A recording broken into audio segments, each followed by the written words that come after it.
Driving home from a friend's house, you sit at a red light, and you hear a familiar tone from your phone, sitting in the passenger seat. A text message. Probably from your friend. You always leave things at their homes.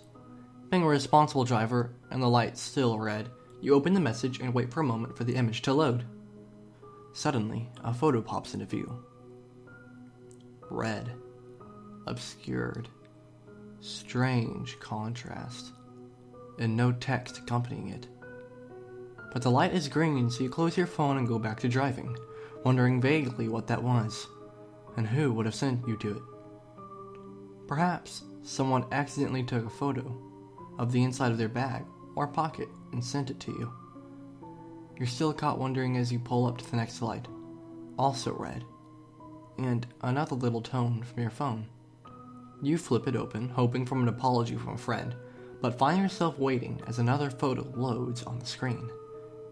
This one, still mostly red, but textured now with scraps of blue, yet still indiscernible. This time, it takes an impatient honk from behind you before you realize you can pass through the light and be on your way home, closing the phone and continue on your way. You sit uncomfortable now as the tone rings again at yet another stop signal.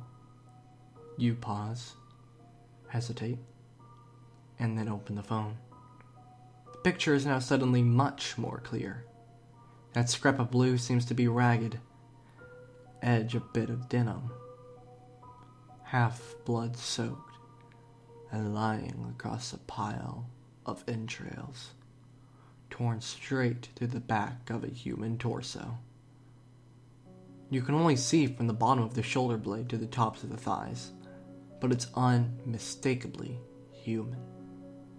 Blue, white spinal bone smeared in blood, tubes of intestine trailing out between ragged-looking spinal tissue and going out of the frame of the picture.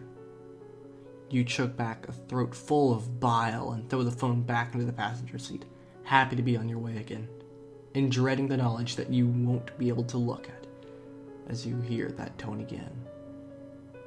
There is some relief as you realize there is no more stoplights before you reach your home, but as you pull up to that red stop sign, the bottom of your stomach drops out, and you feel a cold sweat build on the back of your neck. You have already picked up the phone, even before the telltale little tone has told you there is a message. The cell vibrates in your hand as you flip it open. Your mind goes on autopilot, driving home with your eyes on the screen as the newest photo loads. Intestines piled almost artistically to the side of the body. Scalp ripped free and no hair discernible. And that sickening contrast of darkening red on blue. For some reason you expected that, even as you taste bile on the back of your tongue. It is not as close or obscured, flesh torn apart by God knows what means, torn denim and blood soaked so far into the threadbare fabric of a hand-me-down couch. The one you have in your living room. You pull your car into park, hands shaking as you make your way up to the front door. You can't stop yourself now. Your body's just doing as it normally would, but your fingers frantically scrolls down the screen, finding no name, no phone number, and a time dated on the message. 3 minutes from now. You put the key in the door as you try to shrug off your denim jacket.